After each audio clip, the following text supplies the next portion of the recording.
गए 2 नए मंत्री, 2 का प्रमोशन।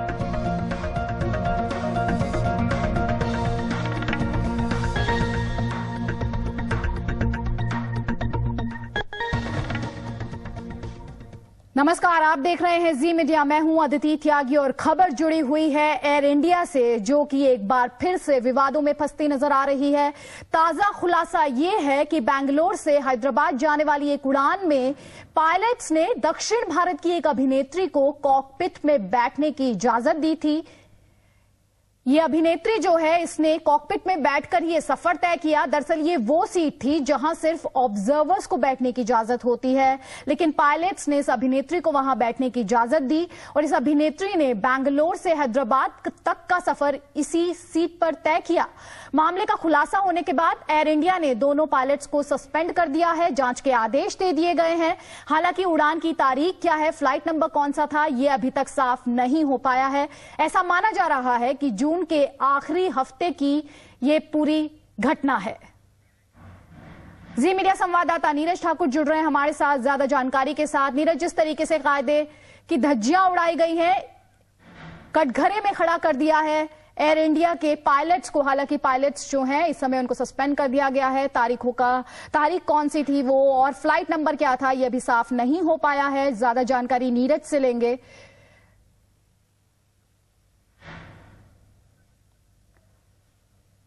तो एयर इंडिया की जो उड़ान है विवादों में फंस गई है, नियम कायदों की धज्जियां उड़ाई गई हैं। दोनों पायलट्स ने कॉकपिट में एक दक्षिण भारत की अभिनेत्री को बैठने की इजाजत दे दी। दरअसल ये वो सीट है जिस पर सिर्फ ऑब्जर्वर्स को बैठने की इजाजत होती है, लेकिन इस अभिनेत्री ने जो सफर था इसी सीट पर बैठकर तय किया है।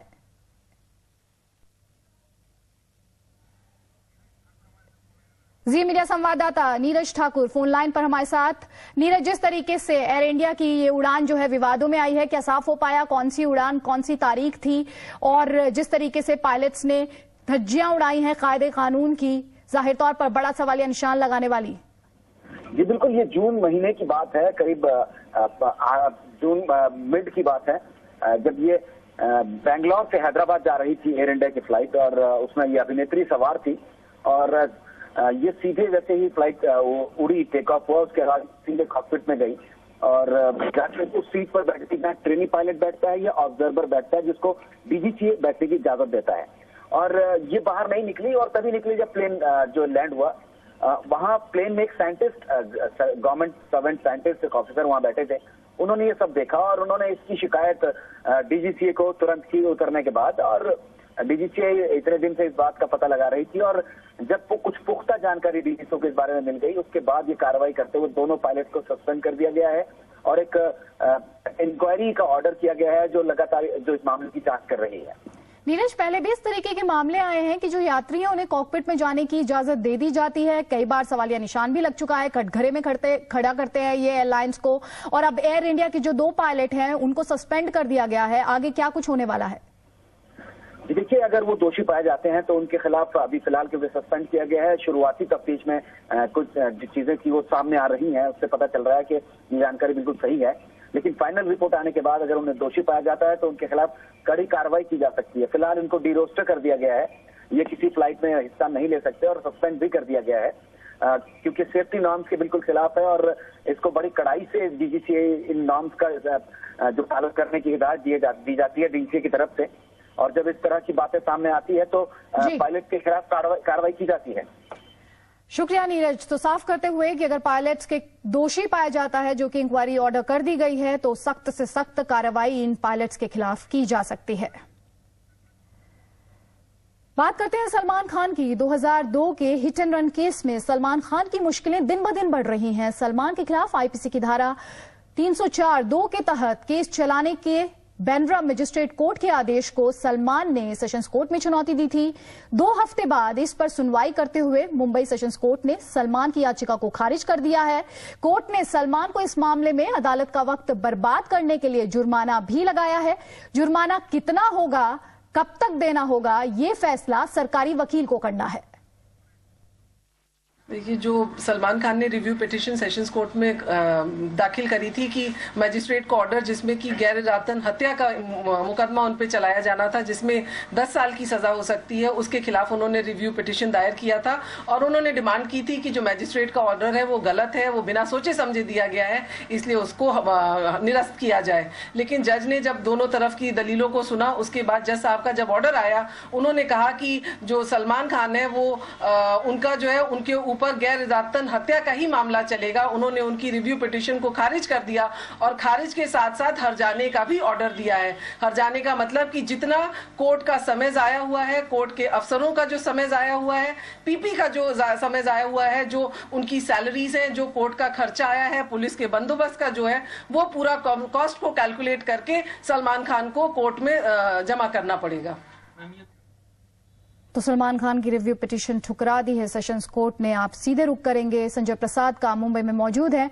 संजय, सलमान खान के लिए एक बड़ा झटका, गैर इरादतन हत्या का मामला तो चलेगा ही, साथ ही जुर्माना भी। जी बिल्कुल, जिस तरह से बांद्रा कोर्ट की तरफ से ये आदेश आया था कि उन पर 304 पार्ट 2 यानी गैर इरादतन हत्या का मामला चलेगा, जिसके बाद सलमान खान मुंबई सेशंस कोर्ट पहुंचे थे, वहां पर भी बांद्रा कोर्ट के फैसले को कायम रखा गया और उन पर 304 पार्ट 2 के तहत मामला चलाने की बात कही गई। लेकिन जो इस दरमियान जो करीबन 3 से 4 महीने का जो वक्त जाया हुआ, उस पर हर्जाना देने की बात कही गई है। चाहे उसमें जो सरकारी वकील हैं उनके खर्चे हैं, अदालत का खर्चा है, सरकारी जो पुलिस के बंदोबस्त लगे थे उसके खर्चे हैं, ये सारे जो खर्चे हैं वो कैलकुलेट करके सरकारी वकील द्वारा सलमान को दिया जाएगा, जिसके बाद जो भी अमाउंट होगा वो उन्हें कोर्ट में जमा कराना होगा। लेकिन करीबन 30 महीने 30 कह सकते हैं 30 दिन का 1 महीने का वक्त है जिसके अंदर ये पैसे जमा कराने होंगे। संजय, सवाल ये कि किस तरीके की दलीलें पेश की गई कोर्ट में और ये जुर्माना कितना हो सकता है? ये देखिए, जो वकील हैं आभा सिंह, उनकी तरफ से कहा गया है कि करीबन 1 महीने का वक्त दिया जाएगा। हो सकता है सलमान इस 1 महीने के अंदर ही जो भी हर्जाना है उसे जमा करा दे, लेकिन अमाउंट अभी पूरी तरह से तय नहीं हो पाया है, क्योंकि जो भी खर्चे हैं, चाहे वो सरकारी वकील का हो, कोर्ट का खर्चा हो या फिर पुलिस बंदोबस्त का जो भी खर्चा हो, वो कैलकुलेट किया जाएगा सरकारी वकील की तरफ से और सलमान को दिया जाएगा, जिसके बाद ही ये जमा हो पाएगा। लेकिन 19 तारीख से यानी 19 जुलाई से सलमान खान का जो ट्रायल है वो मुंबई सेशंस कोर्ट में शुरू हो जाएगा। हो सकता है कि जब ये ट्रायल शुरू होगा तभी वो अपने जो भी अमाउंट है हर्जाने का वो जमा करा दे। शुक्रिया संजय। तो सलमान खान के लिए दोहरा झटका है, जुर्माना तो उन्हें देना ही होगा, गैर इरादतन हत्या का मामला भी उनके खिलाफ चलेगा। आगे बढ़ते हैं। पश्चिम बंगाल में तृणमूल कांग्रेस के एक नेता के धमकी भरे बयान से सियासी तूफान खड़ा हो गया है। टीएमसी के बीरभूम जिले के अध्यक्ष अनुब्रत मोंडल ने कार्यकर्ताओं पर निर्दलीय उम्मीदवारों पर हमले करने को कहा है। कार्यकर्ताओं को संबोधित करते हुए मोंडल ने कहा कि वो टीएमसी के आधिकारिक उम्मीदवारों के लिए खतरा बन रहे निर्दलीय उम्मीदवारों पर हमला करें और अगर पुलिस निर्दलीय उम्मीदवारों का समर्थन करती है तो पुलिस पर भी बम फेंके।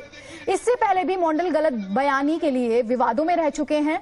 मंडल ने 11 जुलाई को ऐसी ही एक सभा में कांग्रेस को भिखारियों की पार्टी कहा था। करीब 1 महीना पहले इन्हीं मंडल ने अपनी पार्टी के कार्यकर्ताओं से कहा था कि वो दूसरी पार्टी के लोगों को अपना नॉमिनेशन फाइल ना करने दें और उसके लिए जो भी हथकंडा उन्हें इस्तेमाल करना पड़े वो करें।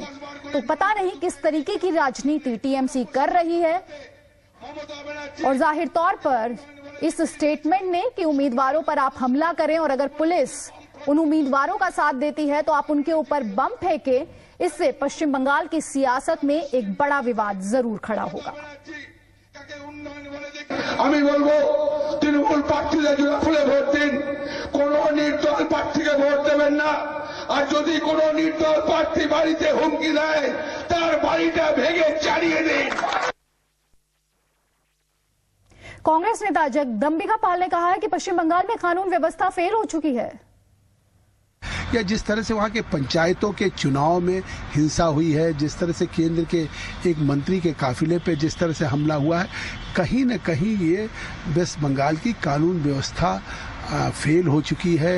तो अगर ममता बनर्जी को वेस्ट बंगाल की कानून व्यवस्था संभालनी है तो अपने नेताओं पे अंकुश लगाना होगा और लोगों के इस तरह के बयानों पे न केवल पाबंदी हो बल्कि उन पर कार्रवाई होनी चाहिए।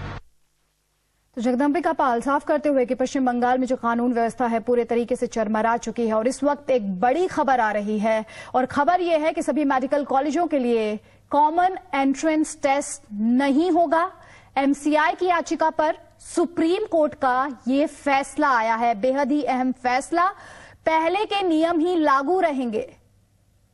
तो कॉमन एंट्रेंस टेस्ट की जो बात की जा रही थी तमाम मेडिकल कॉलेजेस के लिए, वो कॉमन एंट्रेंस टेस्ट नहीं होगा।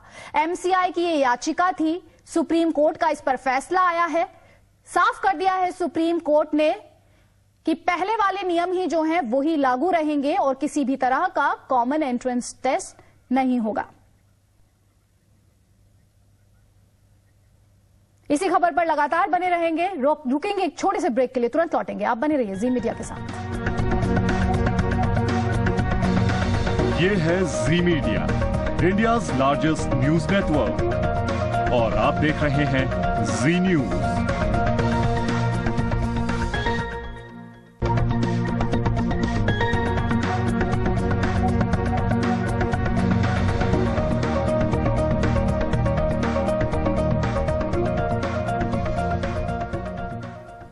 इस वक्त की बड़ी खबर आ रही है सुप्रीम कोर्ट से, जहां सभी मेडिकल कॉलेजों के लिए कॉमन एंट्रेंस टेस्ट नहीं होगा। ये फैसला सुनाया है सुप्रीम कोर्ट ने।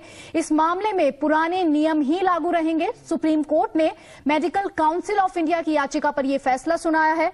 आपको बता दें कि मेडिकल काउंसिल ऑफ इंडिया ने एडमिशन प्रोसेस को आसान बनाने के लिए एक कॉमन एंट्रेंस टेस्ट जिसको नाम दिया गया था National Eligibility cum Entrance Test NEET की पेशकश की थी और कहा था कि तमाम MBBS, डेंटल और PG मेडिकल कोर्सेज के लिए इसी टेस्ट का इस्तेमाल किया जाए। और हालांकि जो प्राइवेट मेडिकल और डेंटल कॉलेजेस थे उन्होंने इसका विरोध किया था। मई में सुप्रीम कोर्ट ने एक अंतरिम ऑर्डर पास किया था।